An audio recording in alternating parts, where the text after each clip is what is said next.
Welcome to the show. I am observing. I am Karen Christine Patrick, researcher, author, and radio personality, and I like to talk about esoteric topics, alternative history, and the experiencer path. I am observing. The eye of the beholder is for focus, for thought. Paying attention in this present moment is to witness the progression of thought. The observer is observing as a process. The observer is also being observed in a feedback loop of perception. The cohesion of it all is the centripetal force of love. This is so that being and observing it all means that love might not go unnoticed or unknown.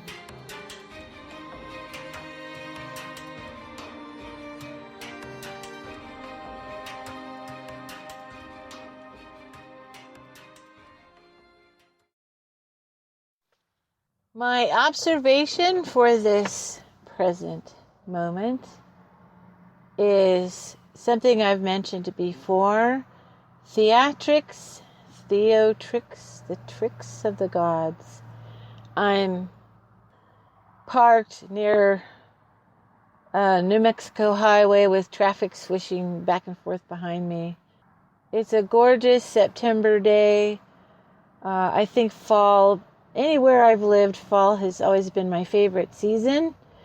We had the fall equinox not too long ago, and a few leaves have fallen down, and I have this tradition of grabbing the first one and sticking it on my desk and looking at it every so often. I really love all the seasons. I'm not as positively, oriented to summer or hot part of summer, because I tend to be a little melty these days. Hot flash, something going on. But generally speaking, I love nature.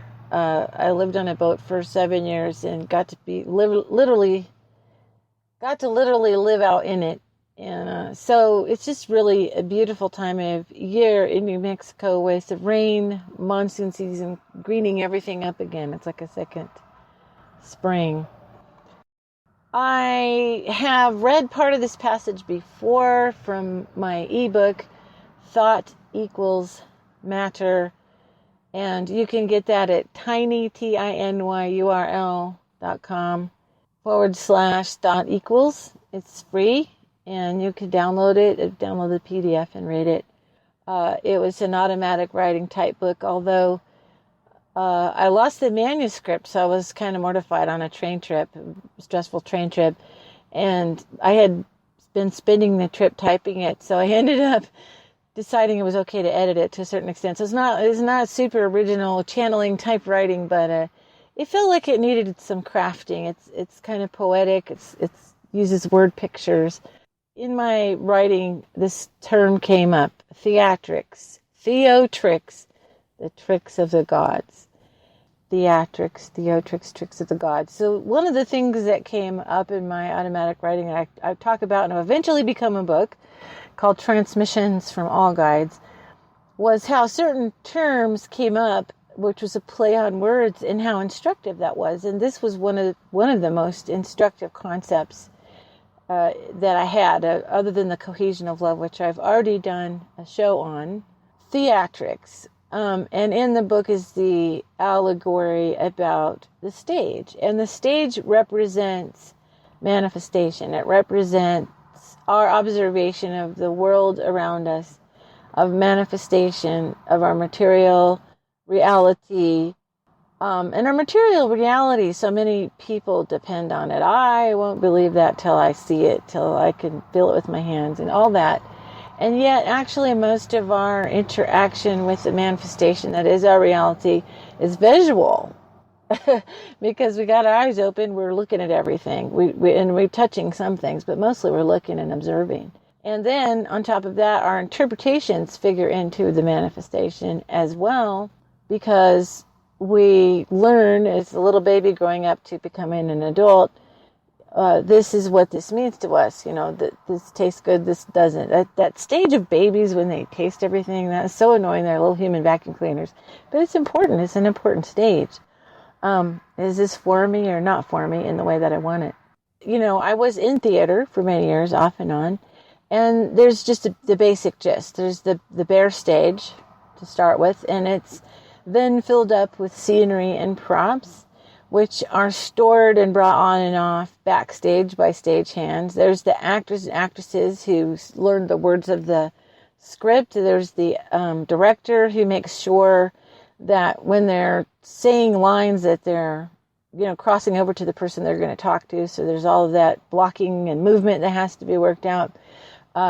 Many theatrical productions have music, and I worked also being in an orchestra pit and a junior assistant director before, so that part of it is important. And usually the orchestra pit, especially if you think of the old-timey theaters that were around for a long time, had the orchestra and the orchestra pit, and all for the benefit of the people sitting in the house. And the main area, the biggest area, is the house, and of course that's where the audience was.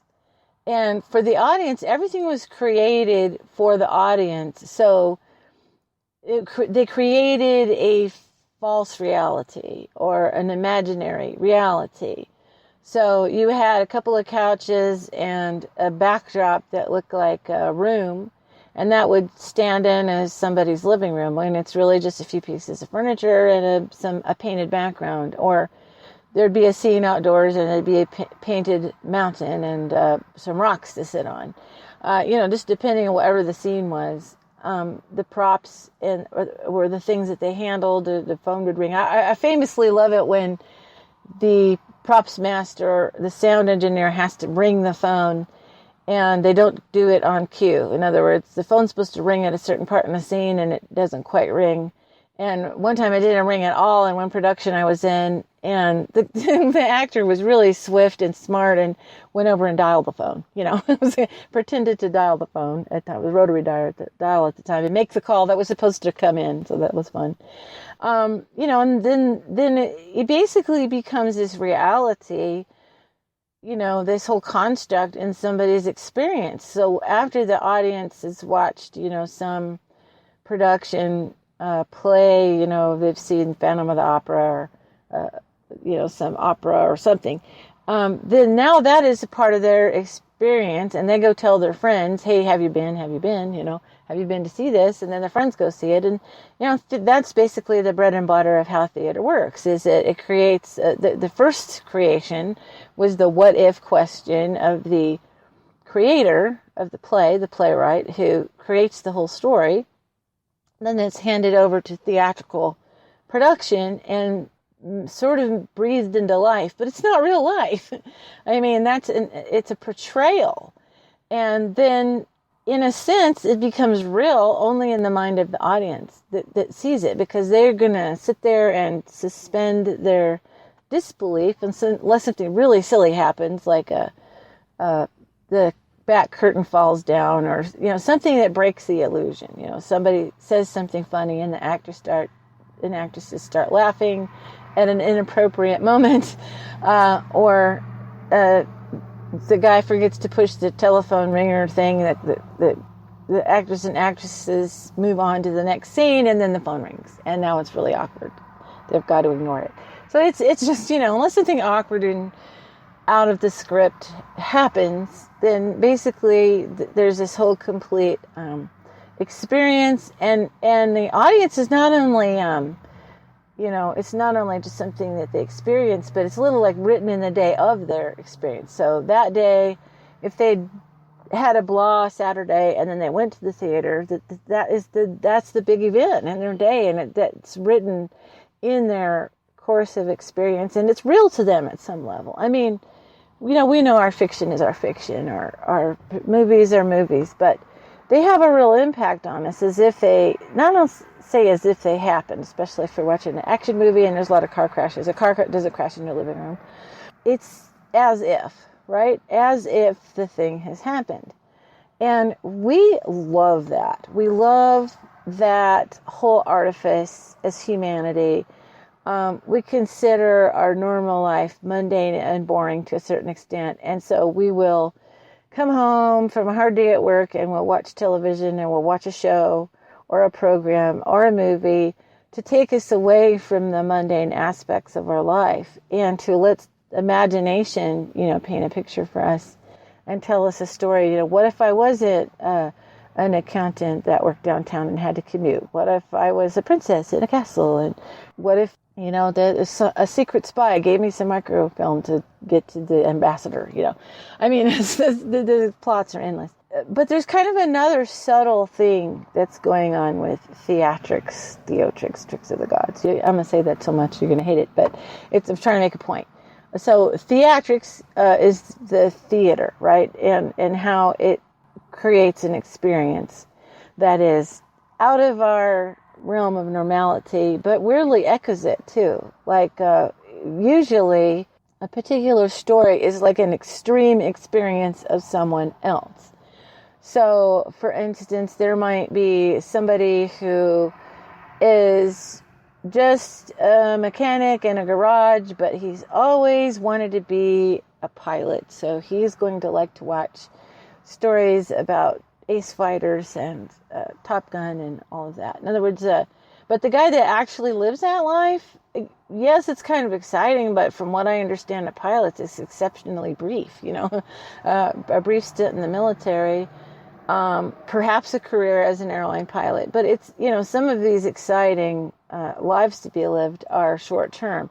And I know for absolutely sure someone who went through a crazy action adventure where they were being chased and almost killed and all of that it's going to render as traumatic to that person, and they're going to want to have some nice quiet life somewhere, wishing they could have the boring nice quiet life somewhere. So it's, the grass is greener on the other side, and sometimes I've said of dinner the salad's greener on the other plate. But yeah, it's you're experiencing something out of your normality.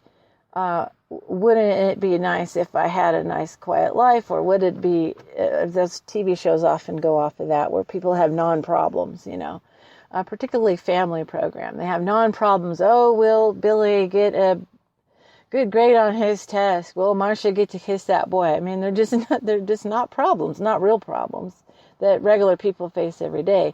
And that's the whole thing about theatrics in our everyday life, is to go over to another reality to escape the one that we're in, and then THEATRICS. So that's what theatrics does. It's the blank stage that gets filled to portray some story, beginning, middle, and end, to take us away from our mundane existence and to experience something else and take a vacation or be stimulated to think a certain way, to what if is the question. That's the creator's question. What if I painted a picture that was 8 by 8 feet?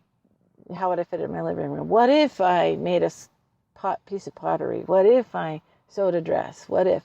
Anything creative we do is a what if question. What if I, and then we work it out in our minds, and then we go do it if we have the ability to do it. Or what if I wanted to paint a picture and I didn't know how? I would go get classes. I would go learn how. I would practice, especially for those of us that have to perfect a skill of some kind, artistic or creative skill. So THEATRICS, what am I meaning by that? Well, of course, it's a play on words, right? It's a pun. Theatrics, THEATRICS. Now, if you listen to this, you're going to remember this. THEATRICS. Theo means God. It's like theology, or the things of God. Theology, theocratic. Yes, you'll see that as a word part, okay? And tricks. Theatrics just means of the theater, but the ICS suffix, right? The end of the word. But I kind of played with it as tricks, because there's tricks to it, You obviously could not have a boulder on stage rolling it back and forth behind stage. It might get away from you and squash the orchestra in the orchestra pit. So you have to take a piece of you have to make a sculpture of a boulder. You have to make a chicken wire. I'll tell you how it's done. Chicken wire, and then you put paper mache over it, and then you paint it to look like a boulder. And then you probably would put wheels on it so you could roll it out and roll it back when you're done. I mean, that's a trick. That's a trick of theater, making props, making scenery. People paint scenery.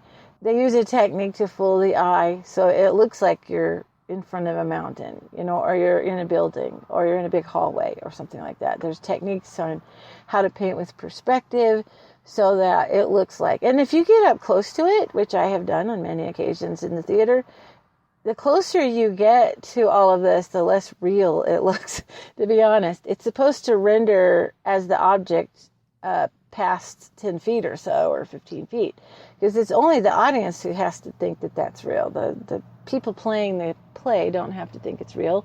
They just have to use it as if it were.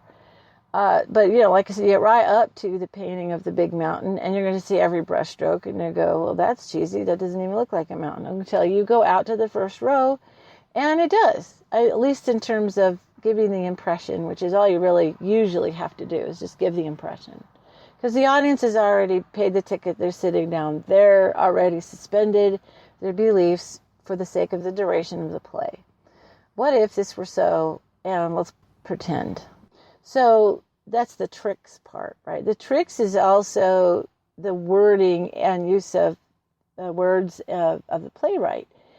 As many people realize that how people speak to each other on a stage, especially if you're talking like Shakespeare or something like that, is very different from the way you would speak to somebody in normal life. And we want that kind of flowery language when we're watching an as-if kind of play, but we don't talk that way to each other. Although on the internet you can find a Shakespeare insult generator, and it will generate some kind of statement that, thou fool, thou knave, say something to that effect. And okay, and people will look at you funny because that's not how people normally talk to each other. So it's all tricks. It's a contrived scenario. For instance, your movie, action, adventure film always bothers me because I was a caregiver and I was always dealing with aftermath of events. So someone had a car accident or they got sick or something like that. And in a movie, this person will, be running through, bombs flying everywhere, and they will be, jump on the back of a car, and they'll do all this action stuff that, about 2 or 3 of those items, of those events, and you'd be totally exhausted and your body would feel like you've been beaten up with a bat, But yet they'll do that for the whole duration of the movie, keeping you on the edge of the seat. But I mean, a lot of action adventure heroes, if they were real people, would be dead. They'd have a heart attack or they would just die of exhaustion. I mean, that's unrealistic, but it's very exciting to watch. So, that's part of it. But along with all of that is the theater depends on archetypes. It depends on just to go to the old Western, the bad guy wears the black hat and the good guy wears the white hat. So you know who's who. You know who to, and the guy you don't know about, he'll wear the gray hat, right? That's another trick, is archetypes. Now, what makes all of this the tricks of the gods? Okay, that's where I take a turn into maybe something you're not familiar with. But the thing that maybe even most theater people eventually know is that, let's say you wanted to make a point about a play, or you wanted to make a movie or a play that got people to feel and look at a societal problem. There's a lot of those kind of movies out where the scientist is saying, we can't experiment with this because if it gets out of the lab, it will make everybody sick. Or all of these earthquakes disaster movies are great for this. The scientist is trying to warn everybody. Nobody listens until the first few casualties come in, and then now how do we stop it, right? So the hero scientist has to figure out, how do we cope with the disaster that he was warning everybody about, and therefore knew more about it than anybody else. So we have that becomes a different level of awareness, because you're talking about let's say the disaster movie was some disaster was caused because of global warming. Okay, there's a few of those out there. The movie probably got its budget from the fact that it was going to, in an entertaining way, talk about the consequences of global warming. And if we don't change our use of fossil fuel and we don't stop putting carbons up in the air, then the globe is going to get warm and we're going to have tsunamis and disasters. So they started off with a premise, of where they wanted you to get to by the end of the movie. They wanted you to understand that this issue of global warming is serious.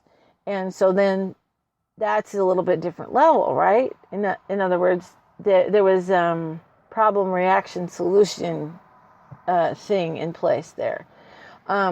So the reason why it becomes the tricks of the gods is literally, once you get your eyes open to this, everything in our society in terms of trying to get people's attention, to get them to feel a certain way, to get them to believe a certain way, to get them to change their beliefs, nearly all governance, all religion, and our entertainment is based on using theatrics as the tool. This is the end of part 1.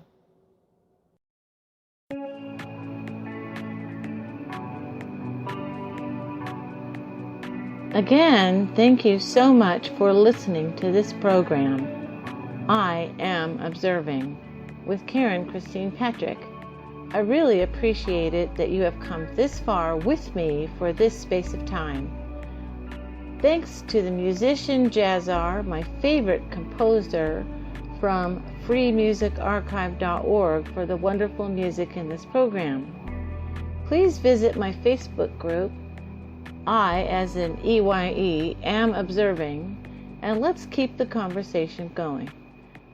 This program was brought to you by Isagenix, now with dairy-free, GMO-free, delicious protein shakes. I drink one every day. I am pursuing optimum health and well-being. Contact me on my page, isagenix.com/KC Patrick. Finally, Henry Wadsworth Longfellow said of the creative spirit, "Thine was the prophet's vision, thine the exaltation, the divine insanity of noble minds, that never falters nor abates, but labors and endures and waits, till all it foresees it finds, or what it cannot find creates."